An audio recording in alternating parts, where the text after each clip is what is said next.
ஆண்டவராகிய இயேசு கிறிஸ்துவின் நாமத்தில் OLS சார்பாக இந்த காலை பணித்துளியின் வழியாக உங்களை சந்திப்பதில் பெரும் மகிழ்ச்சி அடைகிறேன்.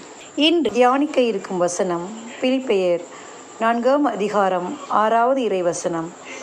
எதை பற்றியும் கவலைப்பட வேண்டாம், ஆனால் நன்றியோடு கூடிய இறை வேண்டல் மன்றாட்டு ஆகிய அனைத்தின் வழியாகவும் கடவுளிடம் உங்கள் விண்ணப்பங்களை தெரியப்படுத்துங்கள். ஆம், எனக்கு பிரியமான சகோதர சகோதரிகளே, இந்த வசனத்தில் பவுல் என்ன கூறுகிறார்?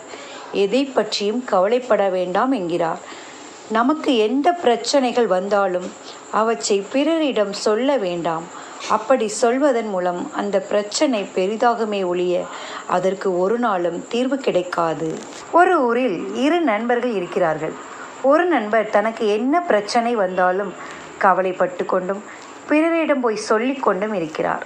இதனால் மேலும் அவருக்கு அநேக துன்பங்கள் நேரிடுகிறது.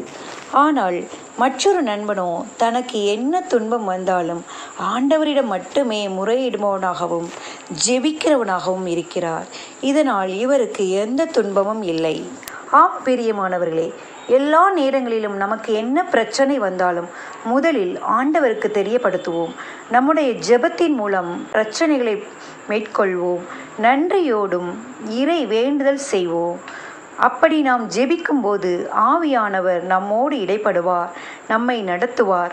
நாம் வேண்டுவதற்கும் ஜெபிப்பதற்கும் அதிகமாய் செய்பவர். என்ன செய்ய வேண்டும், எப்படி செய்ய வேண்டும் என்று கற்றுத்தருவார். அப்படி ஆவியானவரால் கட்டுப்படுத்தப்பட்டு செயல்படுவோமானால் நம்முடைய எல்லா பிரச்சனைகளுக்கும் நம்மிடமிருந்து விலகி போகும். எதுவும் நம்மை மேற்கொள்ளாது. ஆவியானவருக்கு நம்மை விட்டு கொடுத்து நடப்போமானால் நம்முடைய பிரச்சனைகள், வேதனைகள், கண்ணீர்கள் எல்லாம் மாறும்.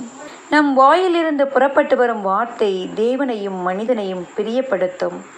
நாம் விவிலியத்தில் பார்க்கிறோம், ஆண்டவர் அவரை பார்த்து, மார்த்தா மார்த்தா, நீ பலவற்றை பற்றி கவலைப்பட்டு கலங்குகிறாய், ஆனால் தேவையானவை ஒன்றே. மரியாவோ நல்ல பங்கை தெரிந்து கொண்டாள், அது அவளிடமிருந்து எடுக்கப்படாது என்றார். நாமும் இன்றும் ஒன்றுக்கும் கவலைப்படாமல் ஆண்டவர் நமக்கு கொடுத்த வேதத்தில் உள்ள வார்த்தைகளை தியானித்து அதற்கு கீழ்ப்படிந்து இறை வேண்டுதல் செய்வோம். நம் தேவன் மன்றாட்டுகளுக்கு செவி கொடுப்பவர், நமக்காக யாவையும் செய்து முடிப்பவர். சிந்திப்போம், வாழ்வாக்குவோம். நாம் ஜெபிப்போமா? எங்கள் அன்பின் பரலோக பிதாவே, அப்பா, இந்த நாளை தந்த கிருபைக்காய் உம்மை நாங்கள் நன்றியோடு ஸ்துதிக்கிறோம் கர்த்தாவே. அப்பா, எதை பற்றியும் நாங்கள் கவலைப்படாமல், அப்பா, என்ன நேர்ந்தாலும் உமக்கு நன்றி சொல்லும் பிள்ளைகளாகவும், அப்பா, உம்மிடம் தெரிவிக்கும் பிள்ளைகளாகவும் எங்களுக்கு வாழ நீர் வழிகாட்டும் சுவாமி. ஆம் ஆண்டவரே, இறை வேண்டுதலினால் கர்த்தாவே எல்லாவற்றையும் நீர் எங்களுக்கு வாய்க்க பண்ணுகிறீரே, அதற்காய் உமக்கு நன்றி செலுத்துகிறோம். அப்படியாய் நீர் எங்களை வழி நடத்துகிற அன்பிற்காய் இரக்கத்திற்காய் நன்றி செலுத்துகிறோம். இந்த நாளிலும் அப்பா, ஒன்றுக்கும் கவலைப்படாமல் எங்கள் தேவனை நோக்கி பார்க்கும் பிள்ளைகளாக வாழ நீர் எங்களுக்கு வழி செய்யும். இந்த ஜெபங்களை எல்லாம் மீட்பெரும் அருமை இரட்சகருமான இயேசு கிறிஸ்துவின் மூலம் ஜெபிக்கிறோம் எங்கள் நல்ல பிதாவே. ஆமென்.